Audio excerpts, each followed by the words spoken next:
Hey man, before we jump into this episode of Truck Talk Thursday, I wanted to tell you guys about our very first live training event. It's going to be online, and you guys can add this to your calendar by heading over to wolfandiron.com/live. We have a page out there. It's kind of a holding spot for any kind of live training that we're going to be doing. This is going to be on July 20th at 7 p.m. Eastern Standard Time. This training is going to be on finding your purpose. And I've heard from many of you who've said that this is a subject you guys would like to hear more about. I've got something like a framework that I've put together that I think is really going to be helpful for you guys, and I think it's actually unique. I don't know of anybody else who's done this. So I'm excited to introduce this to you guys. That's July 20th, 7 p.m. East Coast time. But if you head over to wolfandiron.com/live, there's a little widget out there where you can add it to your calendar. Okay, look forward to talking to you then. Hey there, men. Welcome back to another episode of Truck Talk Thursday. It's a pleasure to be speaking to you guys. It is raining like mad here in Charlotte, and so I'm traversing the dangerous roads, trying to speak to you guys and not have an accident at the same time. We'll see how I do. If you're just tuning into the Wolf and Iron podcast for the first time, maybe you're just checking things out, I want to say welcome. You've come to a great episode. We're going to be talking about what I think is very important from an entrepreneurial standpoint, even from a family, just really a life standpoint. But what Wolf and Iron is all about is helping men to become better men. And so really the goal is to help you heed the high call on your life. And these Truck Talk episodes are kind of as they sound. It's really just me talking to you guys from my truck.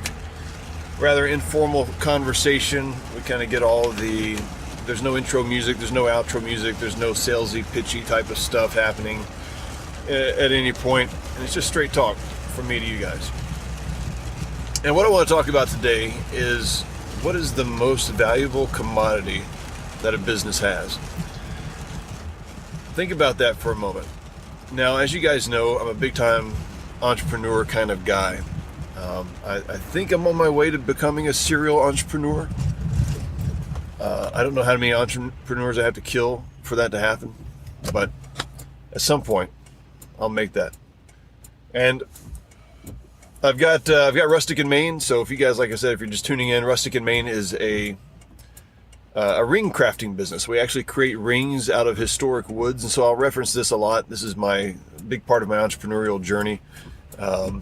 I've got Wolf and Iron, obviously, and I've got a number of things up my sleeve as well for down the road. But I got to tackle one thing at a time. But I love the idea of entrepreneurship. I love the idea of starting new things. And I think that it's really in many ways, it's a natural progression of growing as a man. Now, it may or may not show itself as becoming an entrepreneur, meaning that as you grow as a man, as you become more knowledgeable, you gain more insight into yourself and how the world works and other people. The natural progression of that is you want to give back, right? And so you want to give back to other people, maybe in the form of mentoring or teaching in some kind of way. Or that may end up being that you have an idea or information that culminates out of your life experience and the knowledge gained. And you want to give that back in the form of some free stuff like we do here on the podcast. Maybe you want to sell it in terms of a product. But I think that at some point, giving or selling what you have is just a natural progression of growing as a man. So I'm a big time entrepreneur guy myself. And my words just are not coming together this morning. I'll blame it on the rain, like Milli Vanilli did. Whatever happened to those guys? Anyhow, what's the greatest commodity that a business has? Some of you guys might be thinking, well, money would be the best commodity. I mean, if once a business finally starts to roll, I mean, holding on to that money, making money, that's big, right? Or maybe you'd say, well, it's people, right? It's the culture. It's the intelligence of the individuals that work for us. It's the unique things that we do that no other business does, right?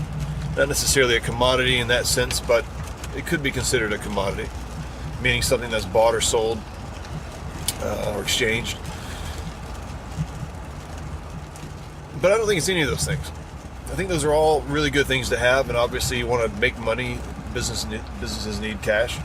But I think the best commodity, the greatest commodity that any business has is time.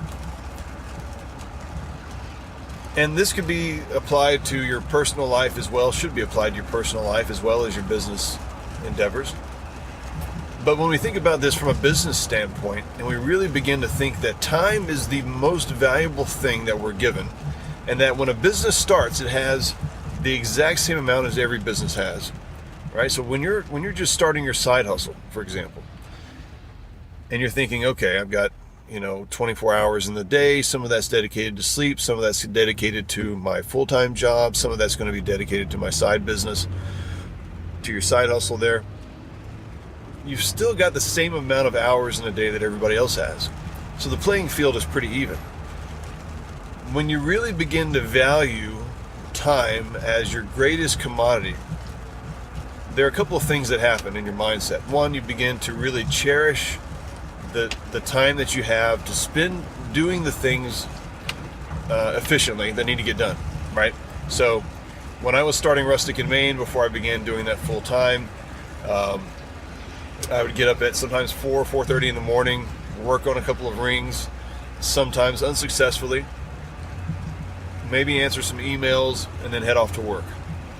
I would typically write an article, or actually I think I was working on a book at the time for Wolf and Iyer, so I'd do that during my lunch break.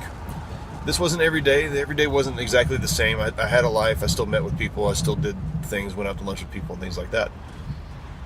But then I'd come home and I'd have certain days where it was family night and we would do family stuff together, or I had to work on rings, and the weekends began to get filled up with those kinds of things. But you begin to really value time, and you begin to see just how precious it is, and how it is the thing that if you can double it, if you can make a better use of it,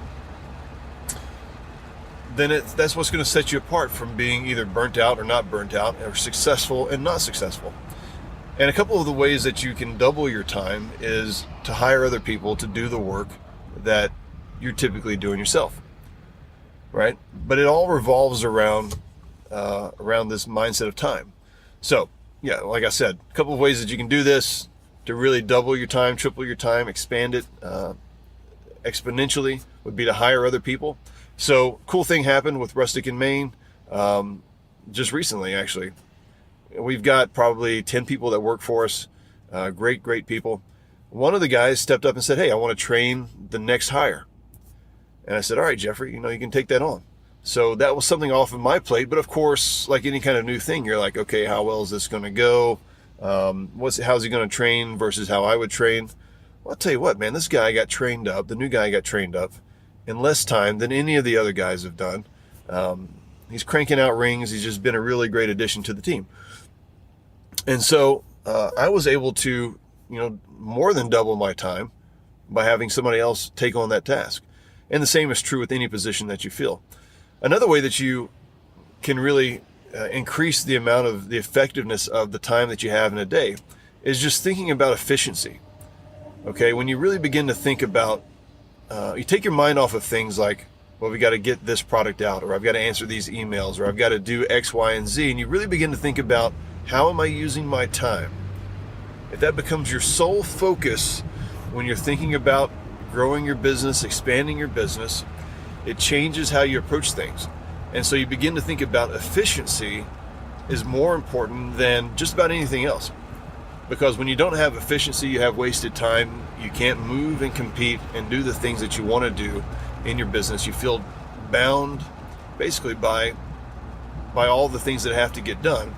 But if you can think about efficiency first and expanding your time, it's going to make a big difference for you. So, as an example, when you're looking at hiring other people, you typically think about processes. So you say, okay, I've got to bring on some people to do the things that I do. As you know, when you're starting out, you're the guy that has to do all the things. And you begin to think about, how do I break this down into a process so that someone else can come in and do it as well? Now, this should also include you thinking about, how do I do this more efficiently, more effectively, and saving on time, right? One of the ways that you can approach your processes, and this should be really on the forefront of your mind when you're thinking about process, is to ask this question.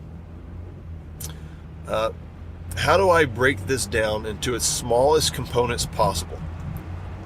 So instead of, let's say that you've got a process where the product needs to be shipped out, right? So a customer's placed an order, you've got a product that needs to get out the door. Now you might be thinking, okay, the process is you check on the order, you package it up, slap a mailing sticker on it, and ship it out, right? Instead of just thinking about it as kind of a holistic process, think about how can I break this process down into its barest parts, and does that allow me to assign any of those pieces, individual pieces of that, to somebody else, right? So instead of hiring one person to do it, maybe I can hire 2 people or 3 people to do that process more effectively. And when you think, okay, well, it's going to cost more money if I do that. Well, maybe not. It just kind of depends. But it's also going to allow you to save on time. And if you can save on time, then you can do more in the day than you were able to do before. So instead of shipping out 20 products a day, maybe you're able to ship out 100. You guys get what I'm saying on that, hopefully. Now, when you begin to think about how to break these things down into its smallest components, you should be asking the question of, how do I take these small components and batch them together so that somebody can do these small things all at once, right? So some person packages up all the things. Another person is responsible for shipping out all the things. Somebody else is responsible for reviewing everything before it goes out to make sure that we're packaging up the right stuff, that we can actually deliver on whatever it is that needs to be done. But all this stems from the mindset of just valuing time. And guys, from a standpoint of doing this with your family, it should be the same thing. I would imagine that the majority of the guys that are listening to the podcast, so that means you who are listening to this, if you have kids, they probably go to public school, right? And I know a little bit about what that looks like because I went to public school, but we also had our kids in school, well, for just a really brief, one of our kids in school for a brief period of time. And we currently homeschool, but all of that aside, the day looks pretty crazy, right? You basically get up in a scramble in the morning, get your kid ready, you take them to school, usually either they're riding the bus or you're taking them to school, and you drop them off. You don't pick them up or you don't see them again until sometimes 4:30, 5:30, maybe 6:30, 7 in the afternoon at night. There's just enough time to talk about homework, if that, get some kind of dinner in and go to bed and do the same thing the next day, right? The same thing happens all throughout the week, and the weekends are usually filled with errands. All the stuff that you couldn't do during the week because you're too busy, you got to get done on the weekends. Or maybe the kids have soccer games or whatever you're taking them to and that kind of stuff. But when you really begin to value time, because I can tell you, when your kids get older, you look back, the thing that you wish you had more of them with is time. You think, I wish I had spent more time with them. I wish we had done more things together. I wish we had gone on more trips. I wish we had, we won't look back and think, I'm so glad that we watched all those TV shows. I'm so glad we binged out on Netflix on the weekend because we're so tired. That's not going to happen. You're always going to wish that you spent more time with your family. So guys, get serious about time, whether it's in business or it's in family. Really think about, how do I spend my time? Where is it going? And how can I do things? How can I accomplish the things that I really, really want to accomplish? And you'll be surprised how much time you actually have in the day when you really begin to think about it as the most precious thing that you have. It's the thing that you can't get back. It's the thing you can't replace. All right, fellas, that's a Truck Talk Thursday for you. I want to say, if you guys aren't a member already of our free Facebook group, you can head over to wolfandiron.com/the group. That'll take you over to our Facebook page. There will be some questions there for you to answer. We don't let just anybody in, so make sure you answer those questions, and that kind of helps us determine who's a good fit, who's not a good fit. But we'd love to have you over there. Love to continue the conversation over there with you guys as well.